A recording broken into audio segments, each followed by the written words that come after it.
completely different.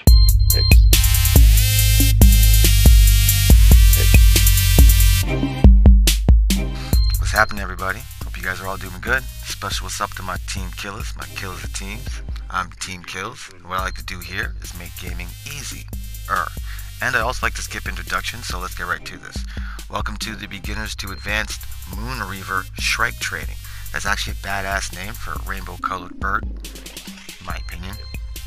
But by the end of this, you'll be able to take down the normal Shrike to the Moonreaver, and the Heroic Shrike by yourself relatively easy once you get the hang of the attacks, which actually leads me into tip 1, which I'm not going to downplay this and lie to you guys and tell you that this is an easy behemoth. He's not that dangerous as far as damage, but he won't stay still. He's always running, jumping, flying away like some sort of giant crazy flying squirrel. It's a bit of a problem. So that's why tip 1 is actually fight him solo. Fighting him solo can actually make this battle just a little bit easier to handle. His moves aren't that hard to dodge once you see them coming, and he has tell signs before he does every one of his attacks. Plus, when there isn't a bunch of people around, he won't get confused and do those little half dodges that screw up your timing. There's a better way for you to be able to time your attacks with his attacks, which leads me to tip 2, Behemoth's attacks.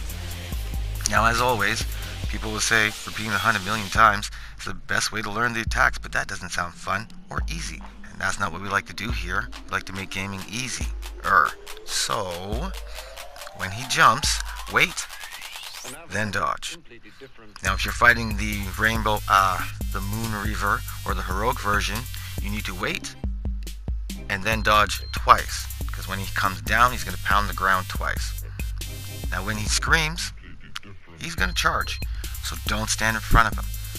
Now, more importantly, when he runs away, you don't really want to follow him, because when he gets to where he's going, he's going to throw a beam, maybe a tornado. He's either going to do a jump or fly right at you. Either way, you don't want to be running up his tail feathers. You want him to come to you. This is why earlier I mentioned fighting him solo. He's technically a reactive behemoth, so if he's only reacting to you, you know where he's going. Now, tip 3 is interrupting him. Now, once we know where he's going, you gotta remember, he's not gonna go there once. He likes to do things 2 to 3 times, so don't chase him. Besides, interrupting him, you need that distance, so it's gonna be a little bit easier for you to time things and you can knock him down. Unless, of course, you have him in a bird trap. Talk about that in a second. Now, when he flies directly at you, this is the time to knock him out the air, and it feels great. He hits the deck with his face and slides. Very satisfying. Now, any weapon you choose will knock him out as long as you're using the heavy attack. Now, the hammers and the axes, they'll knock him down with the normal swing. The axe special, where you throw the axe, that'll knock him out the air. And the war pike special that shoots, that'll knock him out the air as well. Now, you can use the mine for the repeaters to knock him out the air, but it's pretty risky. I can't do it without getting hit. And most people pick the repeaters to kind of stay out of the melee, not to play chicken with a giant rainbow chicken. Tip 4, the bird trap. Now, I mentioned solo for a couple of reasons. One, so you can control where he's going, but you can actually use the level to restrict this active behemoth's movements. Now, me and my buddy, Custy Cantaloupe, I actually call him my buddy, but he's my senior animator. Well, he's actually my only animator. He's the guy who does the beginnings for me. I can't draw at all. Does a great job. I'll put a link up so you can check him out. Yeah, it's actually worth your while.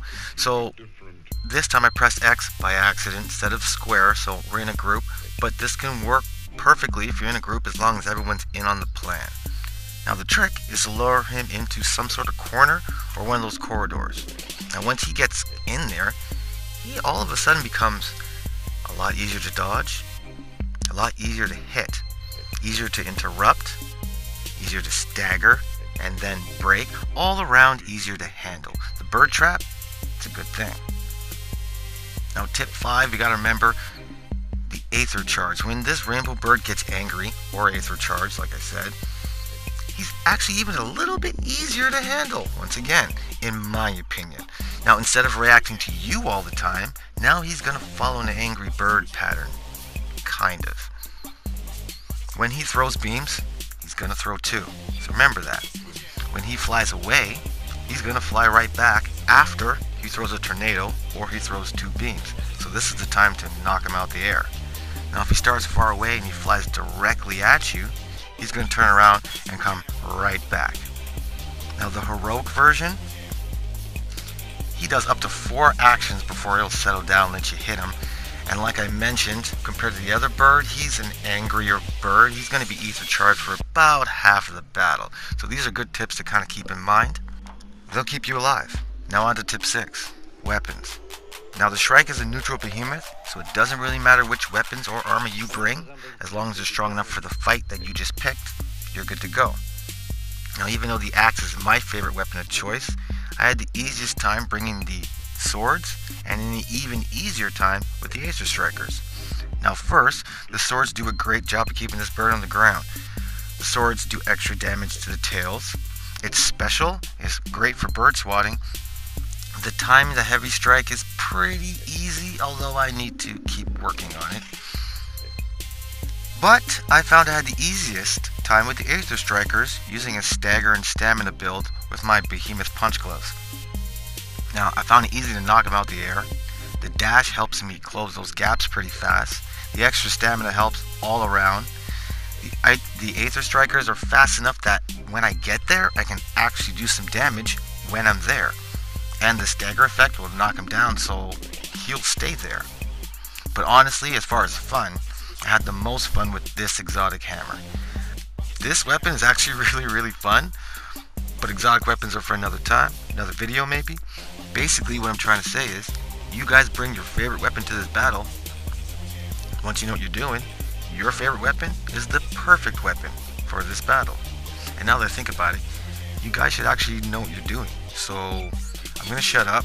If you guys got any extra questions, just ask, I'll answer. And on that note, I really hope this has helped. If it has, join the team. Killers, become a killer of teams. Let me know what you're thinking in the comments. The only way we can talk. Keep it easy, and remember, just keep gaming.